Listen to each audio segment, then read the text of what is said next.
आइए बच्चों, एक बार फिर से आपका स्वागत है। पिछले वीडियो में मैंने आपको मोनोसोमी, नलीसोमी, ट्राइसोमी और टेट्रासोमी समझाया था, यानी कि जीन म्यूटेशन है। जीन म्यूटेशन में अगर 46 गुणसूत्रों में से एक गुणसूत्र कम हो जाए, यानी गुणसूत्रों की संख्या 45 होती है, तो एक न्यूनसूत्रता या मोनोसोमी होती है।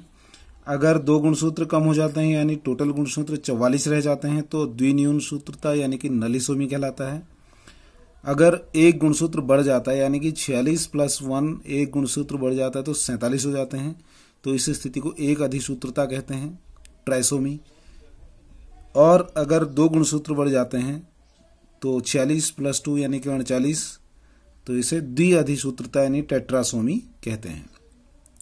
तो इसके बाद जो मैं समझाने आपको जा रहा हूं उसके लिए बहुत महत्वपूर्ण है, यह आपको याद होना चाहिए सही तरीके से, तब आप नेक्स्ट टॉपिक को समझ पाएंगे। क्योंकि अगले जो मैंने आपको इसमें पहले लिख के समझा रखा है, गुणसूत्रों की संख्या में परिवर्तन से उत्पन्न भिन्नता को सिंड्रोम कहते हैं। ये मैंने यहाँ लिखा हुआ है ताकि आपको बाद में याद रहे। तो इनकी संख्या में अगर बदलाव हो जाता है तो कुछ न कुछ ऐसी कमियां व्यक्ति में रह जाती हैं जिससे वह पूर्ण रूप से स्वस्थ नहीं होता। तो इन स्थितियों को जो है सिंड्रोम कहते हैं। तो अब मैं आपको अगला टॉपिक जो है सिंड्रोम समझाने जा रहा हूं, तो जिसमें आपको ये पता होना चाहिए मोनोसोमी, नलीसोमी, ट्राइसोमी और टेट्रासोमी। ये आपका पिछला प्रैक्टिस टाइम था। गुणसूत्रों की संख्या में परिवर्तन से उत्पन्न समस्याएं, ये मैं अभी पहले बताया मैंने। गुणसूत्रों की संख्या अगर कुछ ऊपर नीचे होती है तो कुछ न कुछ समस्याएं व्यक्ति में जरूर होंगी। तो कौन कौन सी समस्याएं होती हैं ये आपको बताऊंगा। अब ये सामान्यतया जो प्राणियों में दो प्रकार के गुणसूत्र पाए जाते हैं, एक दैहिक गुणसूत्र होते हैं और दूसरे जो होते हैं वो लिंग गुणसूत्र, लैंगिक गुणसूत्र होते हैं। मनुष्य की बात अगर हम करें तो मनुष्य में 23 जोड़े गुणसूत्र पाए जाते हैं, जिसमें 22 जोड़े जो होते हैं XX गुणसूत्र होते हैं, यानी इन्हें हम समजात गुणसूत्र कहते हैं, सब एक जैसे होते हैं। और 23वां जोड़ा जो है वो पुरुष में XY होता है, इसे हम लैंगिक जनन कहते हैं, लैंगिक गुणसूत्र कहते हैं। 23वां जोड़ा पुरुष में XY होता है, ये लिंग गुणसूत्र होता है, क्योंकि यह लिंग का निर्धारण करता है, यानी कि होने वाला संतति जो है वो नर होगा या मादा होगा। इसको लिंग गुणसूत्र जो है इसको क्लियर करता है।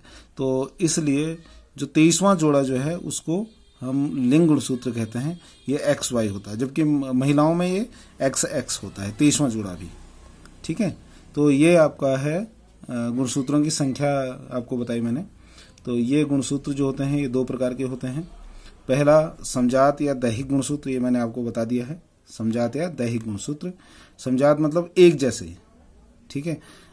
ये सोमेटिक क्रोमोसोम इनको इंग्लिश में कहते हैं, या फिर ऑटोसोम्स भी कहते हैं। और ये 22 जोड़े होते हैं, यानी कि चाहे महिला में हो या पुरुष में हो, ये 22 जोड़े गुणसूत्र, दैहिक गुणसूत्र जो होते हैं वो 22 जोड़े पाए जाते हैं। दूसरा आता है आपका लैंगिक गुणसूत्र या लिंग गुणसूत्र, ये इसे हम सेक्स क्रोमोसोम्स कहते हैं या फिर अलोसोम्स कहते हैं। ये जो होता है एक जोड़ा होता है, यानी 23वां जोड़ा। 22 जोड़े आपके दैहिक गुणसूत्र होते हैं और एक जोड़ा जो होता है वो 23वां जोड़ा जो है वो आपका लिंग गुणसूत्र होता है या लैंगिक गुणसूत्र कहते हैं। पुरुष में यह XY होता है और महिला में यह XX होता है, जिसे हम लिंग गुणसूत्र कहते हैं, क्योंकि यह लिंग का निर्धारण करता है। होने वाला बच्चा बालक होगा या बालिका होगा, ठीक है, इसका निर्धारण जो है ये XY गुणसूत्र करता है, 23वां जोड़ा करता है, इसलिए इसको लिंग गुणसूत्र कहते हैं। ये इसके रहे प्रकार। अब मनुष्य में कुल 23 जोड़े गुणसूत्र यानी कि 46 गुणसूत्र पाए जाते हैं। ये मैंने आपको गुणसूत्र दिखाए हैं। ये गुणसूत्र जो हैं ये आपको संख्या दिखाई दे रही है, 1 2 3 4 5 8 तक यहाँ है, 9 से 16 यहाँ आ गए और 22 तक। 22 जोड़े जो हैं ये आपके दैहिक गुणसूत्र हैं, समजात या दैहिक गुणसूत्र, सब XX हैं। पहला XX, दूसरा XX, तीसरा XX, सभी XX गुणसूत्र हैं। ये 22 जोड़े जो होते हैं X गुणसूत्र होते हैं, ठीक है। 22 जोड़े यानी कि आपका ये हो गए 44 गुणसूत्र जो होते हैं। प्रत्येक गुणसूत्र 2 हैं, पहला 2 है, दूसरा भी 2 है, इसलिए इसको जोड़े में कहा जाता है। तो ये 22 जोड़े गुणसूत्र या 44 गुणसूत्र जो होते हैं ये दैहिक या सोमेटिक क्रोमोसोम या फिर ऑटोसोम्स कहलाते हैं, सब XX हैं, ठीक है। और 23वां जोड़ा जो होता है वो लिंग गुणसूत्र कहलाता है। मेल में ये गुणसूत्र होते हैं 23 जोड़े XY होता है, पुरुष में 23वां जोड़ा XY होता है, और जबकि फीमेल में जो होता है वो 23वां जोड़ा XX होता है। आपको आया होगा समझ में। लिंग गुणसूत्र यानी सेक्स क्रोमोसोम एलोसोम्स जो होते हैं वो XY, 23वां जोड़ा जो होता है वो XY होता है। ये जो होते हैं मेल में 23वां जोड़ा XY होता है, जबकि महिला में फीमेल में 23वां जोड़ा जो है XX होता है। तो इन सबको जोड़ के 22 जोड़े तो ये हो गए, तो पुरुष में 22 + 2 ये हो गए, तो 46 गुणसूत्र हो गए, ठीक है। 44 गुणसूत्र ये, यानी अब 22 जोड़े X गुणसूत्र और 23वां जोड़ा XY, तो ये टोटल 46, 23 जोड़े का मतलब 46 गुणसूत्र हो गए। ऐसे अगर हम फीमेल में बात करें तो फीमेल में 22 जोड़े ये दही के हो गए, एक जोड़ा लिंग गुणसूत्र वाला जिसे हम कहते हैं, ये आपका एक जोड़ा XX हो गया। तो ये इसमें सभी जो हैं वो एक जैसे क्रोमोसोम्स होते हैं महिलाओं में, ठीक है। तो इसमें भी ये 46 गुणसूत्र हो गए। तो गुणसूत्रों की संख्या आपको मैंने बताई। एक बार फिर से आपको दिखाने के लिए मैंने एक एनिमेशन तैयार किया है। ये आपके 22 जोड़े दैहिक गुणसूत्र होते हैं। मेल में आपके 23वां XY हो गया, जबकि फीमेल में 22 जोड़े तो यही होते हैं, और 23वां जोड़ा जो होता है वो XX होता है, ठीक है। ये आपको समझ में आया होगा। मेल में 22 जोड़े आपका दैहिक गुणसूत्र और एक जोड़ा आपका ये है 23वां जोड़ा आपका XY गुणसूत्र आ गया। जबकि फीमेल की बात करें तो फीमेल में 23वां जोड़ा है XX आ जाएगा। ये 23 जोड़े गुणसूत्र फीमेल के हैं। तो ये गुणसूत्रों की संख्या है। एक बार फिर से आपको मैं बताना चाहूंगा, गुणसूत्रों की संख्या में परिवर्तन से उत्पन्न भिन्नता को सिंड्रोम कहते हैं। ये मैंने तीसरी बार आपको बता रहा हूं अभी, और इससे पहले भी वीडियो में आपको समझा चुका हूं। ये बहुत इंपॉर्टेंट है और ये सिंड्रोम्स एग्जाम में पूछे जाते हैं। कई बार सिंड्रोम की परिभाषा भी पूछी जाती है, कई बार सिंड्रोम के नाम आते हैं कि इन सिंड्रोम्स को क्या कहते हैं, या इनको समझाइए, इनके क्या लक्षण हैं और यह क्यों होता है।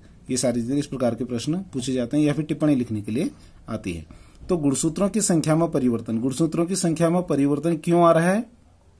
जीनोम उत्परिवर्तन के कारण। जीनोम उत्परिवर्तन के कारण जो है गुणसूत्रों की संख्या में परिवर्तन हो रहा है, गुणसूत्रों की संख्या बदल रही है। अगर गुणसूत्रों की संख्या बदलती है तो इसको हम सिंड्रोम कहते हैं, उन स्थिति को सिंड्रोम कहते हैं। इन परिवर्तनों को 2 श्रेणियों में बांटा जा सकता है। नंबर 1 जो है लैंगिक गुणसूत्र की अनियमित संख्या से उत्पन्न होने वाले विकार, यानी लिंग गुणसूत्र जो होता है 23वां जोड़ा होता है। अगर 23वें जोड़े में कोई परिवर्तन होता है, 23वें जोड़े में, तो वो परिवर्तन जो है वो लैंगिक गुणसूत्रों की अनियमित संख्या के कारण उत्पन्न जो विकार होंगे वो लिंग गुणसूत्र के अनियमित संख्या के कारण होते हैं। और दूसरा दैहिक गुणसूत्रों की अनियमित संख्या से उत्पन्न होने वाले विकार, ठीक है। मतलब दैहिक गुणसूत्रों में भी संख्या का बदलाव हो सकता है, कहीं पर 23, कहीं पर 2 जोड़े, कहीं पर 3 गुणसूत्र भी हो सकते हैं किसी जोड़े में। तो अगर दैहिक गुणसूत्र में कोई उत्पन्न होते हैं तो इनसे भी विकार होगा। अगर लिंग गुणसूत्रों में कोई उत्परिवर्तन होता है, उनकी संख्या में बदलाव होता है, तो उनमें भी कुछ न कुछ विकार जरूर होगा। अब इनके कौन कौन से विकार होंगे? सिंड्रोम जो होते हैं, मैंने अभी आपको बताया, लिंग गुणसूत्रों की अनियमितता के कारण कौन कौन से सिंड्रोम होंगे, ये हैं लिंग गुणसूत्रों की अनियमितता के कारण। यानी कि XY जो गुणसूत्र है, 23वां जोड़ा गुणसूत्र है, अगर उसमें कोई परिवर्तन होता है तो उसमें पहला टर्नर सिंड्रोम होता है, दूसरा क्लीनफेल्टर सिंड्रोम होता है, तीसरा अतिमादाएं यानी इसको सुपर फीमेल कहते हैं, और चौथा अतिनर यानी कि सुपर मेल कहते हैं। Turner syndrome, Klinefelter syndrome, super female and super male. तो ये 4 प्रकार के जो विकार उत्पन्न होते हैं, जो प्रॉब्लम्स क्रिएट होती हैं, ये 4 प्रकार के प्रॉब्लम जो हैं वो लिंग गुणसूत्र की अनियमितता के कारण होती हैं। यानी कि XY गुणसूत्रों में कोई चेंज आता है तो उसके कारण ये परेशानियां उत्पन्न होती हैं। अभी मैं इनकी फिर डिटेल आगे आपको समझाऊंगा। दूसरा आपका आता है दैहिक गुणसूत्रों की अनियमितता से कौन सी समस्याएं पैदा होती हैं। तो दैहिक गुणसूत्रों की अनियमितता से भी ऐसे ही हैं, यहाँ भी 4 होते हैं। पहला है डाउन्स सिंड्रोम, दूसरा है एडवर्ड्स सिंड्रोम, तीसरा है पटाऊ का सिंड्रोम, पटाउज सिंड्रोम, चौथा है क्री डू चैट सिंड्रोम। इसे बिल्ली की म्याऊ सिंड्रोम भी कहते हैं, क्री डू चैट को। ठीक है, तो ये 4 सिंड्रोम्स जो हैं ये दैहिक गुणसूत्र यानी कि 22 जोड़े गुणसूत्र जो होते हैं उसमें अगर कोई बदलाव आता है, पहले से 22 तक के जोड़े में जोड़े गुणसूत्रों में अगर कोई अनियमितता होती है तो उसमें ये सिंड्रोम्स हो सकते हैं, डाउन्स, एडवर्ड्स, पटाउज और क्री डू चैट। ठीक, और लिंग गुणसूत्रों की अनियमितता होती है यानी 23वें जोड़ा में अगर कोई परिवर्तन आता है तो उससे टर्नर्स, क्लीनफेल्टर्स और सुपर फीमेल और सुपर मेल यानी अति मादाएं और अति नर प्रकार के विकार उत्पन्न होते हैं।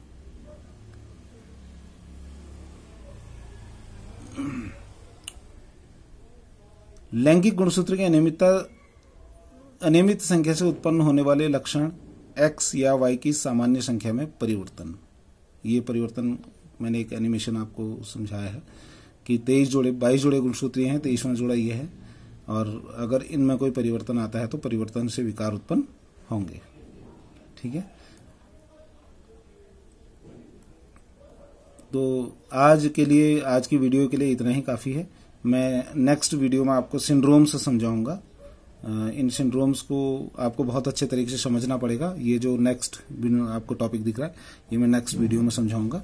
फिलहाल आप इसको सही से याद करिएगा। ये सिंड्रोम का मैंने आपको डिटेल बताया है। अब ये सिंड्रोम जो है डिफरेंट सिंड्रोम जैसे टर्नर सिंड्रोम है, क्लीनफेल्टर्स है, इनको मैं अलग अलग आपको समझाऊंगा। बहरहाल अभी आप केवल सिंड्रोम को जानिए और इसकी जो क्वेश्चंस इससे रिलेटेड होते हैं उनको आप नोट करिएगा। जैसे सिंड्रोम किसे कहते हैं, सिंड्रोम वाली स्थितियां क्यों आती हैं, इस तरीके के प्रश्न जो हैं वो आपके इसमें पूछे जाते हैं। Thank you.